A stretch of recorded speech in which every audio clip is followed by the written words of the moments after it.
Welcome, everyone. I'm Kathy Holland, a professor in the psychiatry department. And we're fortunate today to have Dr. Megan Kirouac give us a talk about her current work. She is a licensed clinical psychologist specializing in evidence-based treatment for targeting addiction. She currently works at CASA as a research assistant professor, where she also completed her doctoral training prior to working as a full-time clinician at the VA here in New Mexico and also in Seattle. Her program of research is informed by her direct clinical care experience and focuses on common comorbidities of addictions, including chronic pain, PTSD, and chronic suicidality, particularly among veteran populations. Her work centers on technology-based interventions to increase access to evidence-based care and includes a current NIH-funded randomized clinical trial to evaluate a new psychotherapeutic approach to treating co-occurrent chronic pain and opioid use disorder, which will be the focus of her presentation today. Please help me welcome Dr. Kirouac, who will be talking about chronic pain and opioid use. Thank you for coming. Excellent. Thanks so much for having me. I totally understand if folks are eating lunch or otherwise want to keep their camera off, and Zoom fatigue is absolutely real. Also, I'm someone who thrives on participant interaction and nonverbal. So if you would like to turn your camera on, I absolutely welcome it, but totally no pressure. I wouldn't turn my camera on if I were you, so I totally get it. All right. Well, it's great to be here. Great to see some familiar faces and names on here. I'm really excited to share with you some of the work that I've been doing and to, at the end, well, spoil it for you now, of some plugs for some opportunities to really highlight and lift up some of our clients and colleagues that we might be working with for this space of chronic pain and opioid use. I'll go ahead and share my screen here. All right, awesome.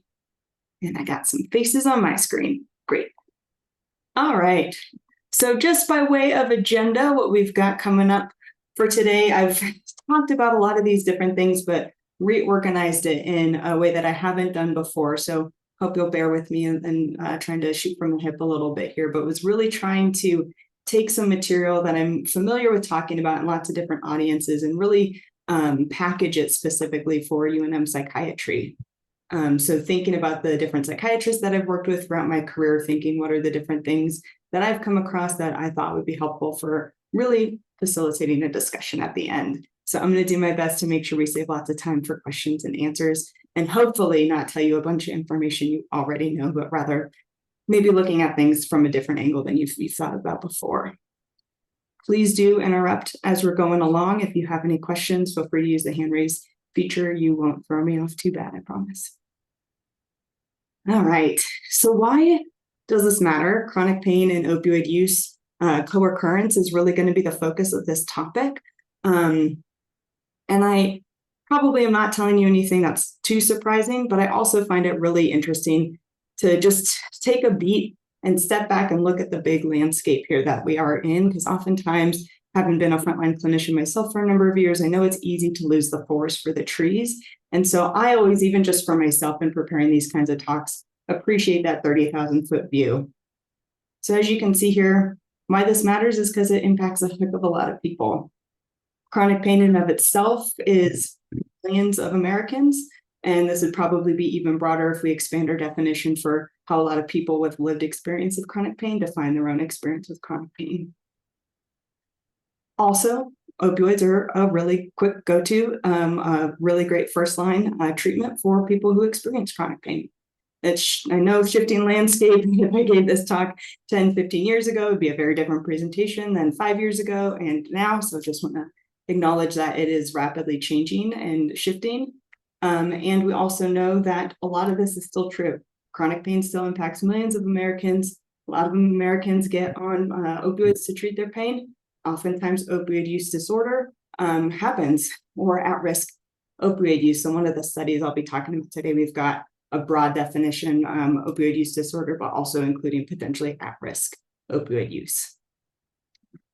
One of the things I like to talk about whenever I'm giving presentations like this is something I was surprised, because I did all of my training through undergrad and grad school specializing in substance use disorders. And I didn't learn until I was on internship that actually the majority, at least at the time, the majority of opioid overdose deaths were for people taking their opioids exactly as prescribed. I'm seeing some facial reactions here. I wonder if that. Okay. So another thing I really want to just appreciate head on is that this is a tricky situation. Opioids are very effective at treating pain. Lots of people experience pain. A lot of people experience pain that doesn't go away. And so it's mutually frustrating for both clients as well as providers to be in this situation where we all want the pain to go away and it's just not going away. So there's a lot of frustration and a really common situation of feeling lost, both as the patients, but also as the providers. So hopefully this is something that y'all can appreciate. And hopefully one of the reasons you came to today's talk is to, what the heck do we do about this? Because it's easy to feel lost, but there is hope. One of the things I find is not a medical provider that is so tricky about this issue of pain is that when we think about pain, we often talk about acute versus chronic pain.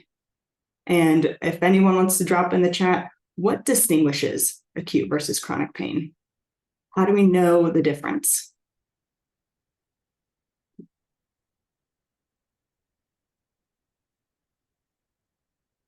And I see my chat over here. Exactly. Time. So that's really tricky when we think about assessment, diagnosis, treatment, all of these things. Usually there's a lot more variables that we have to juggle and consider. And with acute versus chronic pain, which often dictates the treatments that we use, time is the big distinguishing factor. So it's hard to know what's going to take one person from having acute pain to then having chronic pain. That makes our job as healthcare providers even more challenging. So I want to just make this a little bit more concrete here as we're thinking about this. And I also invite everyone to think of different clients or patients that they've worked with who might fit into some of these categories. When you think of like a stereotypical chronic pain patient, does a certain image come to mind, certain characteristics, certain clinical presentation, versus someone whose pain is treatable and will get better? Just to invite what reactions might come up for you. So this will probably feel pretty familiar to a lot of you as Sam, we'll call him, just as a hypothetical pain patient who comes in saying, hey, doc, my pain is an 8 out of 10. I got to get rid of it. I can't live my life. So a good healthcare team does what a good healthcare team does all the bells and whistles to look for different tissue damage. No sign of tissue damage that they can identify what's causing the pain, but that's okay. We don't in medicine always have to know exactly why someone is experiencing something to have lots of different options to help them feel better. So Sam gets the typical treatments. The doc has seen pain before. These things have worked for these other kinds of similar presentations. So let's go with those options. Good news for Sam is those treatments ultimately work and Sam gets back to living his life. Again, welcome you to invite different case examples that might come to mind and fit into this category. Now we've got someone we're going to call Chuck here. Similar sort of thing. Comes in, complaining of pain, 8 out of 10, doc, same pain as Sam. Healthcare team does the same thing that they did for Sam, all the different MRIs, x-rays, all of that. Still no tissue damage, but you know what? These treatments work pretty well. We're going to try them anyway. So Chuck gets the same treatments that worked for Sam and probably worked for 9 out of 10 other patients, but Chuck's pain never goes away. So oftentimes when we're in this sort of situation, we know 9 times out of 10, our treatments work, our interventions work, but this 1 out of 10 time, it's not working. So what's going on here? It's not within a lot of human logic to say, well, probably the 9 times out of 10 thing is not working. What makes a lot more sense is probably something's different with Chuck. So this is where one of my trainers on internship would say it's really common for providers to assume Chuck must be crazy, lazy, or looking for drugs. Those would fill in the gap of why Chuck keeps coming back asking for more. This isn't working. This isn't typical. These treatments should work. So his doctors start to doubt him rather than to doubt their own treatments or their own assessment or their own work. Again, totally normal and logical. The other thing that happens here, because Chuck knows his pain is real, he knows his experience is real, he doesn't think he's crazy, lazy, or looking for drugs. So Chuck starts to doubt the medical system. This might also fit in with other experiences you have had. And again, all of these are normal and natural conclusions to draw, so I'm not trying to throw shade at anybody here. These are all very typical things that have happened and make a lot of sense. Where this gets tricky, though, with this issue of chronic pain, especially knowing that what differentiates acute versus chronic pain is just time. What if we can take a step back and look at the situation maybe differently? One of the other folks that I worked with had a saying that I will always use is how we define the problem dictates the solution. So we are defining the problem of these treatments aren't working because the treatments aren't working versus the treatments aren't working because Chuck is doing something differently than he's supposed to. The problem is Chuck. Let's go after something with Chuck. But maybe the problem isn't with our treatments or with our clients, but rather with our understanding chronic pain as this fairly unique phenomenon. So I've got, if you can see in the background, I don't know how clearly it's coming through on my slides, but this is a skull that has a hole drilled in it. So y'all might remember back from history classes or maybe early medical school, this text defined the problems of when people were experiencing lots of distress, different presentations, clinical presentations. They define the problem with those behaviors, those symptoms, as demonic spirits must be trapped in the person's head. So that's how they define the problem. So that dictated the solution. Drill a hole in the head, let those evil spirits out. You see this throughout all kinds of different histories. So thinking back to medieval Europe, problems are defined as imbalance in the humors. And so bloodletting was the solution for that. You also see this in more modern history with things like germ theory. That was pretty revolutionary. Once we figured out, hey, germs are a thing that maybe exists, that dictates an entirely new solution from things like bloodletting and trepanation. So one of the things that I want to emphasize here is oftentimes the tools that we have in our toolkit for treating pain are biomedical. Very helpful in a lot of different situations. Like I said, germ theory was incredibly useful and revolutionary. And if we figure out the cause, we can identify the cure. But this gets tricky with chronic pain when we can't put our finger on the cause.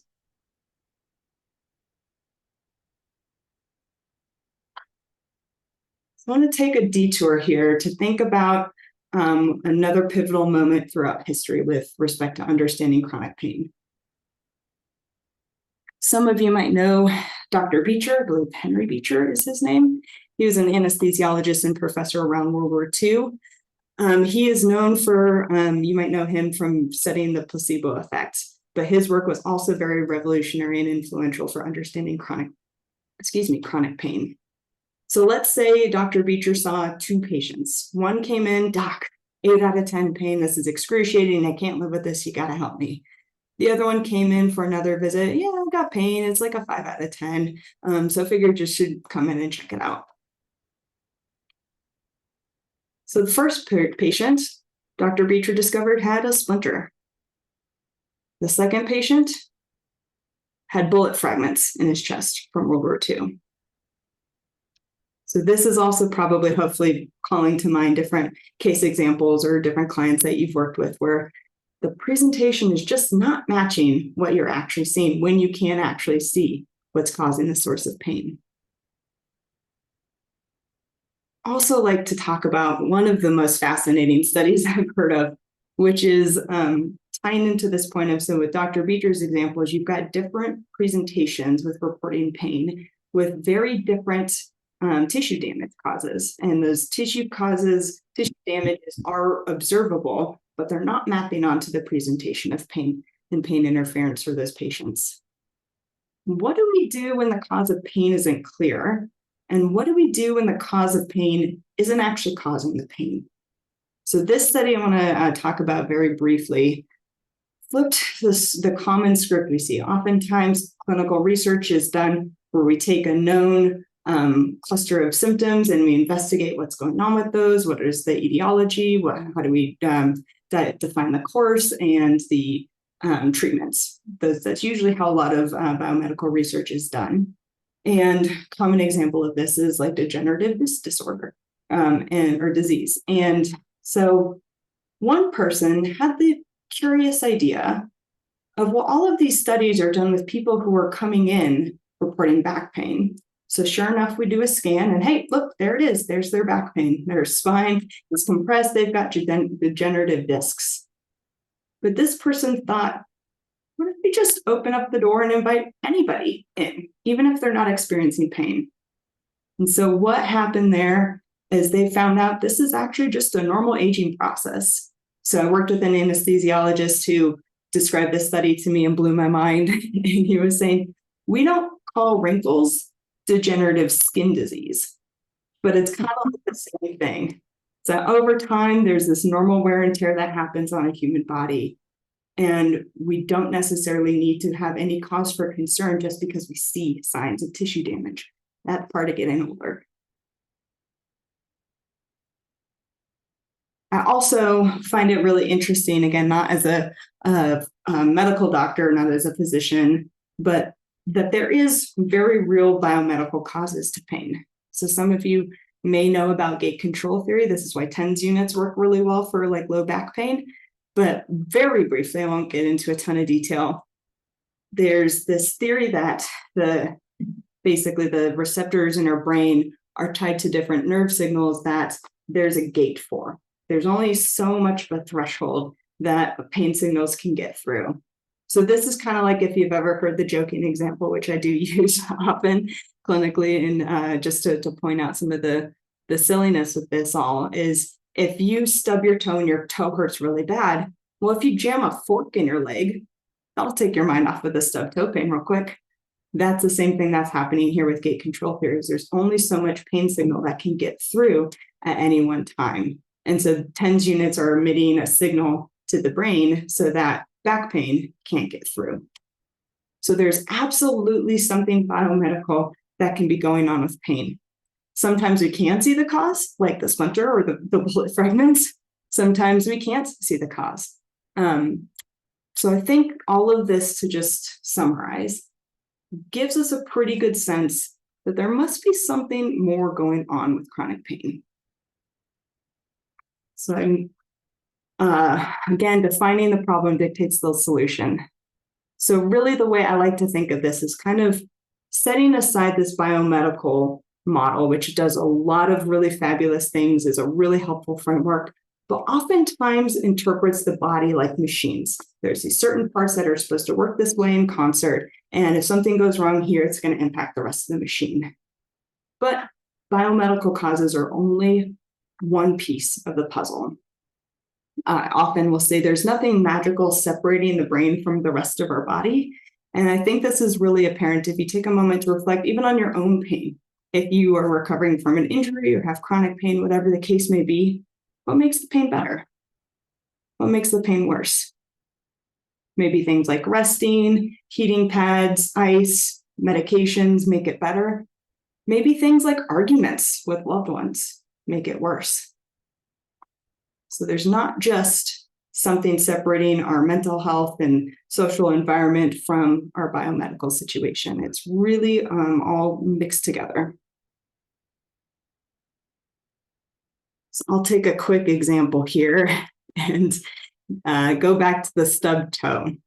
So we can all probably, hopefully it's not just me who's clumsy and stubs my little pinky toe on that thing coffee table. All right, this is where the visuals help. So thank you for those with your cameras on. Imagine you're going through the day and it's a really, really crummy day. You're rushed, you've got no sleep the night before, your kids are acting crazy, your dog's going all haywire, your spouse is just getting on your every last nerve, you're rushing to get out the door, you're already 10 minutes late before you've even left the house, boom, you clip that pinky toe. So that's a very concrete pain signal. We can probably all really easily call to mind what that pain signal feels like. But what are the thoughts that come up? Maybe if it's a bad day, like, oh, of course, yeah, this now. If this is a different setting, I might use some 4-letter words. So you might imagine some of those popping up here in less professional context or at home. Emotions that might come up. Things like rage. Maybe you feel like, thoughts that are coming up are like, well, whose fault is this? Who do I have to get after? And so now your tolerance or your patience for other people is reduced because of this. Because, well, obviously I'm not the problem. I was very careful and someone moved the dang table to this part of the room. That's not where it goes. All of these things. And then your behaviors. In the moment, those acute reflexes, maybe some of those 4-letter words come out verbally. Maybe you grab something and throw it just really automatically, reflexively. Maybe you're driving down the road a few minutes later, a little bit more aggressively than you would. Everyone else is getting on your nerve. This acute pain ripples, not just physiologically, not just biomedically, but in terms of your thoughts, emotions, and behaviors. We counterbalance that with the same subtone, but your day is going really well. You slept well the night before, you're having a good day, you're joking around with people, having all kinds of fun. Whoop, whoop. Whoops, hit that little coffee table. That was silly. Okay, moving on. Your thoughts, emotions, behaviors are probably wildly different, even though physiologically it's the exact same pain sensation, the exact same tissue damage. This is what I think is really fascinating with pain and why I think it's so easy to get frustrated with our biomedical model, because it doesn't quite do justice to this system here. All of these things I couldn't figure out. I'm usually pretty good with PowerPoint, but I couldn't figure out how to make the curved arrows go bidirectional. So we can use our imaginations. I figured you would give me that grace. But all of this swirls together. And often when we're in this whirlwind, it can feel like we're a pinball in a pinball machine, just ding, ding, ding, ding, ding, ding, ding, ding, ding, ding, ding, ding, pinging around. And it becomes really easy to get into autopilot when we're in that kind of survival mode. Also, just want to take a moment to appreciate that all of this is not existing in a vacuum. The reason we're all here today is to learn about chronic pain and opioid use. And oftentimes our clients and ourselves working with these clients have different things that we're expecting to have happen. And so when we see someone desperate in that pinball machine pinging around, just reacting in survival mode, it becomes really difficult for us as healthcare providers and for our clients as well to be able to live life according to things that they might choose if they had more resources available to them. But so much is consumed in that cycle and also consumed just trying to get relief from pain. I also want to just add, when we talk about this is not just the biomedical model, but the biopsychosocial model, we're including all of those components. How we define success also really matters. Just to appreciate that, a lot of us define success as a successful course of treatment for someone coming in for pain. No pain, that'd be great. That's the ideal outcome. And just like in my background in substance use research, the gold standard model forever has been total abstinence from whatever substance is being used that is warranting a diagnosis of substance use disorder. However, we know that's often not the reality. That's often as well something that might be a little bit of a red herring for folks. You might think of this statement that maybe you've heard before, that I can't get rid of I have to get rid of my pain before I can live my life. And so sometimes we're defining success as abstinence from pain or abstinence from opioids, and that might be putting it at odds with what the patient actually needs to live their life. That might be necessary, but not sufficient, or might just be totally out of touch with what's realistic or what's actually helpful for living their life. It might be, like I said, that red herring that's like, this is the goal, this is what I need to aim for. We're off base with what actually is going to give us our life back. And sometimes having these definitions for ourselves or for our patients, if we're disagreeing about what benchmark we're aiming for with defining success, that can put us at odds with one another. So just like to put that out there so we can all just take a moment to reflect on, how are we defining success? And are we talking about that with our clients? Or is the conversation, I need to get rid of my pain before I can live my life? And again, no judgment. This is where we are, just to open up some different avenues to consider.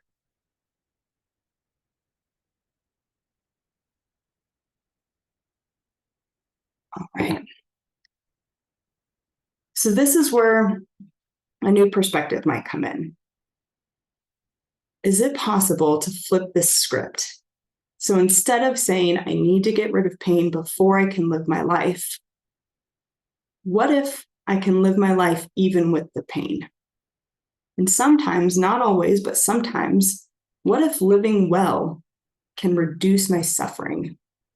And maybe suffering includes pain, but maybe not necessarily. Going back to that stub toe example, this is often the one I give for defining the distinction between pain versus suffering. Both the good day and the bad day had the same pain. That stub toe pain was the exact same, physiologically, all of that stuff. But the suffering is what happened next. If we can be able to just pause right there, like we're maybe a little bit more able to, we have more resources on the good day and go, oh, wow, oof, okay, that was clumsy of me. Let's take a breath and regroup and get back to what I was doing. That's very minimal suffering because it stays in the objective domain of pain versus that bad day where it had all of these ripple effects. Immediately cursing, yelling at the dog, throwing something, driving recklessly. We're amped up the rest of the day. We're on edge the rest of the day. All of that ripple is suffering. And so even if we can't get rid of the pain of the stub toe, is there possible room to reduce the suffering? And in fact, often living well can help us reduce that suffering. Another way of thinking about this is that, yes, pain is powerful, but is it the most powerful thing? I want to give us a chance to think about this for a minute, thinking about our own experiences with pain that we've had throughout life, or maybe calling to mind specific patients or clients that we've worked with, and feeling like pain is absolutely powerful. It's holding us back. We wish we could live the life that we want to live, but it just hurts too dang much to do. And we know if we do something, we're going to pay tenfold for it the next day. So it's just not worth it. So pain can absolutely be powerful. Sure, pain stops you from doing the things you'd love to do. But if I have this cliff up here, we imagine ourselves on that cliff, and I held a person that you love the most at that cliff's edge, is pain going to stop you from saving them? Probably not. So this is what I talk about of, can we flip this perspective from making pain the most powerful thing in our lives to making values-based action the most powerful thing in our life? Can what we love, what matters the most to us in this world, be more powerful than pain?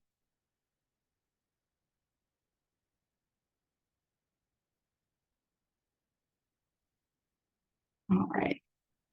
I think I was looking at the wrong slide for that. So there was the cliff edge.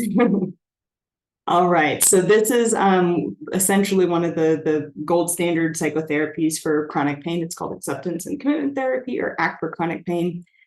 And that's exactly what it plans to do, is try to help make values-based actions, the things that matter most to you as an individual, more powerful than your pain. So accepting that pain is always going to be there, that pain is part of being a human in life, and that you can still commit to things that matter. You don't have to give those up entirely because of pain. And so the goals of this are really about values clarification and decreasing suffering through values-based action and adaptive coping as well. We teach those skills too. All right. So I'd like to call to mind different things that we do to get rid of pain. And this, I mean, on the human level, this can be things we personally do, things that we've seen other people do, all of that stuff. So an example of this is, if it hurts to move my shoulder, Let's say I was going a little bit too heavy at the gym and I tweaked my shoulders. Hurts to do this. What are some common things that I should probably do at that point if it hurts to move my shoulder? Probably one of those is rest, right? Again, if it hurts to do this, maybe don't do this. Just give that shoulder a little bit of rest. All of these things are possible things to help with different types of pain. Absolutely normal, logical, adaptive things to do. Let's think about what these things, what are we searching for? What do we want when we're going for those things? So if I'm resting, I'm icing, I'm doing all those things, what is it I'm trying to get from doing those behaviors like resting? Probably want relief, comfort, maybe for my shoulder to heal so I can do things that I love with other people and feel like I belong, have some freedom to choose activities in my life and not be limited by my shoulder mobility issues. All of those things. And I apologize, I just realized an error in the slide is supposed to say, what do we get? So in the short term, those things might be super helpful. Maybe it gets some temporary pain relief, that tissue in my shoulder heals, all of that good stuff. But if forever and ever and ever, days, weeks, months, years go by, and I never move my shoulder again, what am I going to get? Which is what this slide should say. Probably more pain, more discomfort, atrophying muscles, all of that stuff. But then also the psychosocial stuff in there as well, these ripple effects of suffering. We can think about this in the parallel of substance use as well. That exercise I just did of let's think of something that happens, what are we doing, what do we want, what do we get? That's actually from a substance use treatment manual. So this is more often the audience with which I do this of thinking about substance use. What are some things that people might do? They might take medications more frequently than prescribed, higher doses than prescribed. They might use other substances like alcohol or cannabis that are not prescribed. Had a lot of folks lately who've been talking about compulsive online shopping, compulsive smartphone use, all of these things. These all fit maybe into the category broadly of addiction, if we want to go down that route of labeling. And when we're doing these things as humans, in theory, one of my fundamental assumptions that I always make in all of my work is that no one does things randomly or for no reason. There's perfectly good reasons for vast majority of human behaviors. So there's something we're trying to achieve. So similar to what we just did, what do we want? Maybe relief, maybe comfort, belonging, freedom, connection. Substances are very effective at giving us these things, at least in the short term. And again, my error in the slide, what do we get? What do we actually get is often the opposite. And I purposely, this is why the error carried forward, is I purposely kept these the same as with pain, because oftentimes I find that they are the same. What do we want when we're pursuing pain relief is often what we want when we're using substances. And what do we get in the long term for ineffective pain management is often what we get in the long term for substance use that becomes bigger and bigger and bigger as our life gets smaller and smaller. So there's a lot of overlap in chronic pain and opioid use disorder from an epidemiological stance, and also from this more psychological perspective in terms of the motivations and outcomes that we get for this. And also just in terms of the shared human experience, that these are not diagnosis specific, these are human, broad generalizations. And so I mentioned that acceptance and commitment therapy, and that's really effective for chronic pain. Made sense to theoretically align with some other treatment protocols.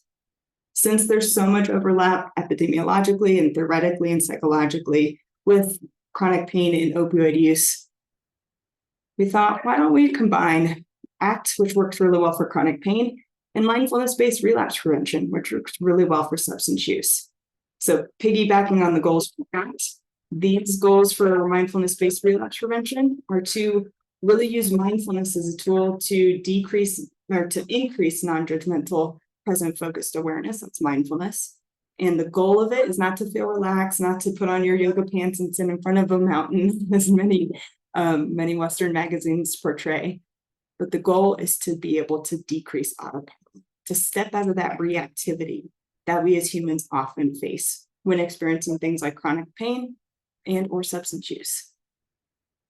So this is what I wanted to spend a little bit of time talking about, which is our HOPE study, which is the current RCT that was mentioned in the introduction at the beginning that we are running right now. We are almost done with recruiting, but we do have a few more slots. So I've got some information coming up. If you do have patients who you think might be a good fit for this, I've got the inclusion criteria and things there as well, so you can make sure you're steering people in the right direction. But it is an RCT looking at control condition versus this combined ACT and NBRP called the HOPE study. So to give you a little sense of, okay, Megan, this all sounds great, but how does it actually work? What does it look like? I wanted to introduce a few of the tools here. So I mentioned one of the goals of ACT is to increase values clarification. So this is one tool that we use in the 12-week group to help clarify what's important to people. And one of the things I love about the treatment is it's so individualized. It's so much setting aside myself as the expert and being able to join with clients and empower them and bring out their strengths and look at them together. That is really flexible for whatever matters most to that individual person, rather than me saying, hey, you should really care about leisure, or you should really care about personal growth and health. This can be very flexible for folks, but we call this our values bullseye. And so what this is basically doing is acknowledging that oftentimes in life, we know things matter to us, but we get so busy in the day-to-day, we get so busy in autopilot, so consumed by just trying to survive as that little pinball in the pinball machine bouncing around. Another thing that I fundamentally believe in all of the work that I do is we do the best we can with what we have. And it's easy to lose sight.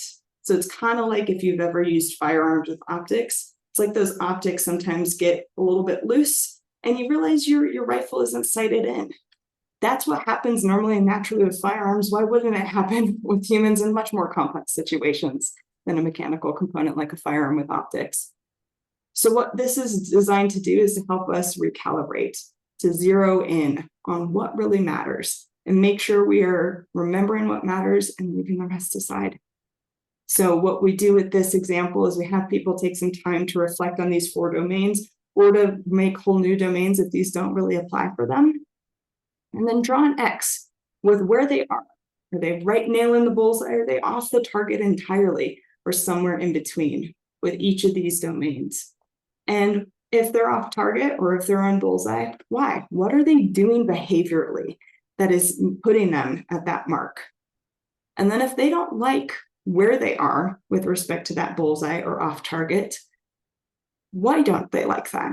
And what can they do specifically from behavioral action specific things to get themselves closer to on target? So that's just one of the tools. Again, it's 12 weeks, so there's a whole lot in here, but I just picked some that I thought best represent what we're doing here in this group. So then another one that's probably our most popular one, I just had a client joke that she wanted to tattoo this on her knuckles, is our SOBER tool. So this is from the Mindfulness-Based Relapse Prevention Manual about a very specific tool to use on the go. So if you're willing to entertain me, I would like to just do it real quick with us, because this is the thing about it, is it can be done in 30 minutes or it can be done in 30 seconds. So if you want to, you don't have to close your eyes. You don't need to put your yoga pants on or anything like that. All we got to do first is just press and pause. We're going to stop and shift our awareness from listening to this conversation, thinking about all these cases that are coming up, thinking about what I'm going to do after this is over, whatever the case may be. Just giving ourselves permission to shift our awareness right now to observe what's happening around us, noticing colors in the room, noticing lights and shadows, different shapes, not having to worry about what we're identifying, like a door or anything like that, but really trying to just describe these things like we're seeing them for the first time. Maybe we observe different sounds that are going on around us. We observe things that might be happening in my body. My shoulders are up really high, or I can feel the tongue pressing against the roof of my mouth. Observing any thoughts or emotions that may be present and not having to judge anything that's going on here, but just really shining a spotlight on it and taking a look. And then we can notice our breath. So just for one moment here, maybe even noticing that we are breathing. Maybe noticing if we're breathing through our nose or through our mouth. Maybe we've been holding our breath. Anything we can notice about our breath. And then going back out and expanding back into our thoughts and emotions, our body, those sounds, those sights around us, everything we're observing in the beginning, just opening back up to those. Maybe here expanding as well to, what do I want to do next? Noticing all of this, holding it into my awareness. What matters to me? Maybe what matters is just continuing to breathe and sit here. Maybe something else matters. And whatever the answer is to that question of what matters, what do I want to do from here? Choosing that response. And so for this conversation, that response can be coming back to this conversation here. All that matters here is that we are choosing that response rather than reacting. And it can be that we choose the exact same response that we would have done reactively. The difference is that we've chosen it. So this again is where me as a provider, as the expert in the room, my opinions don't matter. I'm not here to dictate what someone should or shouldn't do. It's all about empowering their clients to make those choices themselves. But to be able to do so on their own terms with vivid awareness of what really matters to them as humans and what's actually happening in the moment. So they're choosing that response rather than just reacting on autopilot. I've got the hourglass here. I almost forgot to say, you might have been like, what's with the hourglass? This is just a visual for the exercise of it starts broad, narrows to the breath, and then goes back out. So if you like acronyms, SOBER is one way of doing this. It's not specific to substance use. That's just the origin of it. But I use this whenever I fly. I use this at the grocery store, lots of different non-substance use contexts to use this in. The person who said she was going to get the tattoo didn't identify as having any kind of addiction background. So just something to take with a grain of salt, but that's why we have the hourglass. And then going back to what we talked about, I mentioned very early on in this discussion about how we define success and just reflecting on, are we defining it because this is what we've learned or this is what we've assumed our whole life, that success for chronic pain or opioid use has to be the absence of pain or opioid use. And thinking about success more in line with what I just said, of individualized, whatever matters most to each specific client we're working with, giving them the tools to be able to make that as vivid in their mind and clear in their mind as possible, and having them be able to choose that with intention. So for that HOPE study, we are going to be looking at substance use, we are going to be looking at pain, but our primary outcomes are neither. They are pain interference and increased values-based activity. So I wanted to end with, I have had very brief slides and I thought I should make it as wordy as possible at the end. I wanted to end with a quote for a client that recently finished the 12-week group therapy. So I'll give you a moment to read that.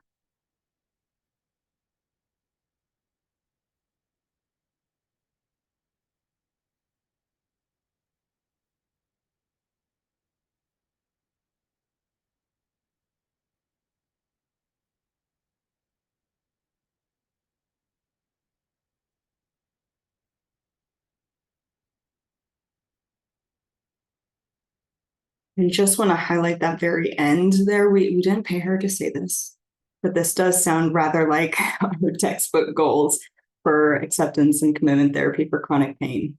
I'm not going to let pain define me anymore. I'm going to live it on my terms, and it's not going to go away, but it doesn't have to make me miserable either.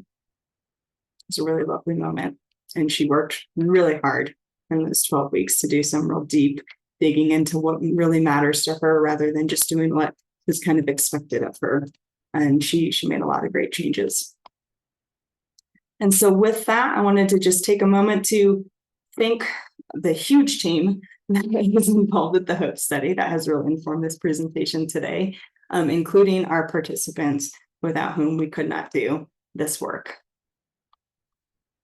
And then we've also got, if you are interested, this is a little bit more about the HOPE study. So we're recruiting 160 individuals. I just checked before this, we're at 152. So we just have a little bit more spots for clients who might be a good fit.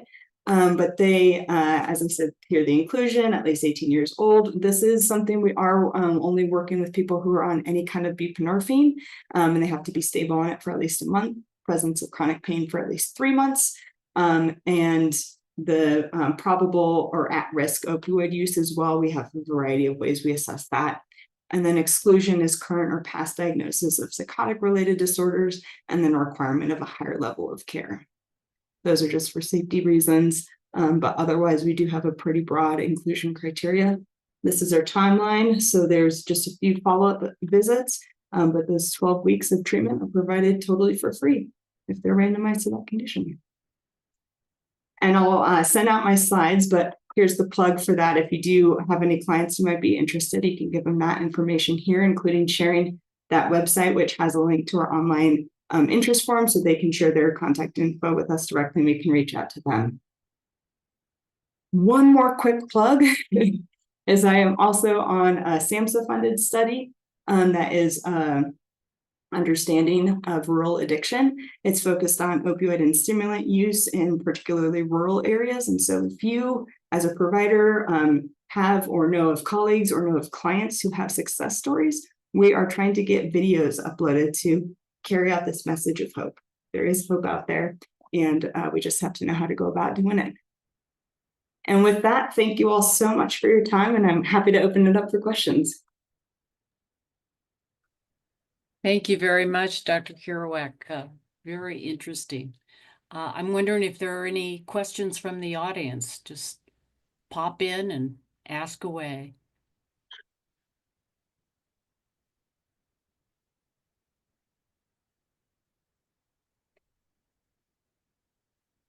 So I'm going to jump in and just ask something that, unfortunately, the question probably requires an entire presentation in and of itself. I was very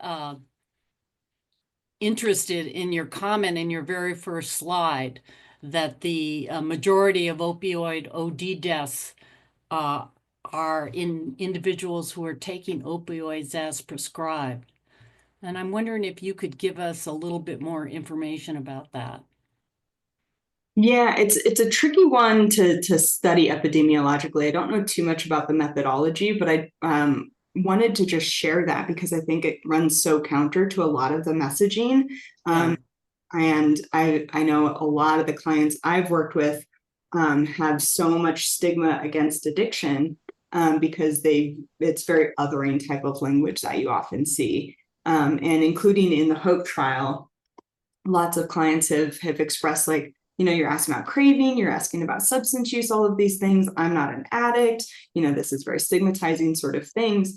And I totally get where they're coming from because a lot of them do rely so heavily on their opioid medications for pain that it's easy to blame other people who are abusing their medications for that's why everyone's dying. That's why docs are cutting back on medications. Now you're the reason I can't get my pain relief kinds of medications coming up. And then you get folks in a group room in a group therapy, and the like overwhelming like universal thing I've seen in every group that we've done so far is this awareness and the surprise of like, wow, we're all so similar. And not from the addiction kind of perspective of just like all of these shared experiences with trying to live life according to pain. And so I think that's a really interesting thing. And that's why I like to put that out there as well, is like we do have research that a lot of people, most people who are dying from overdose are just taking it exactly as prescribed. And medically, the way I've heard that described from medical providers is it's kind of like we're walking on thin ice and we don't know it. We're just walking along fine. And then taking the same dose we've been taking for years and years and years. Then we get, you know, a cold or some sort of respiratory infection. And that's enough to do it. That when people, and that statistic at least is probably about 5 or 6 years old at this point, but was often the case of people, escalate their doses over time because tolerance is a real thing. And what they can tolerate when they're healthy is very different than what a human body can tolerate when anything is at all off. So I think that to me is one of the things that makes why it's really common for people to die, even if they're taking it exactly as prescribed. So when I saw that, I immediately thought, well, are prescribers essentially over prescribing in terms of the amounts? And what you're suggesting is that it's difficult to decide what the dose should be, and that it may be very influenced by other biological factors like a cold or whatever.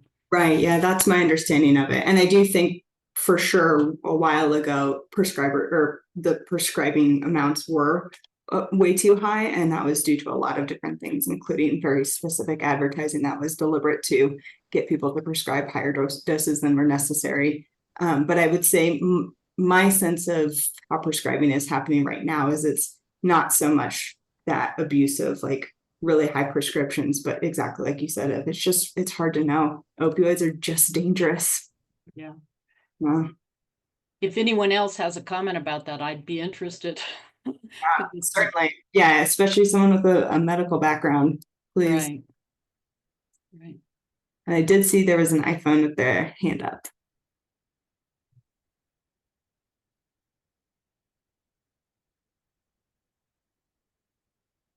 Anyone else?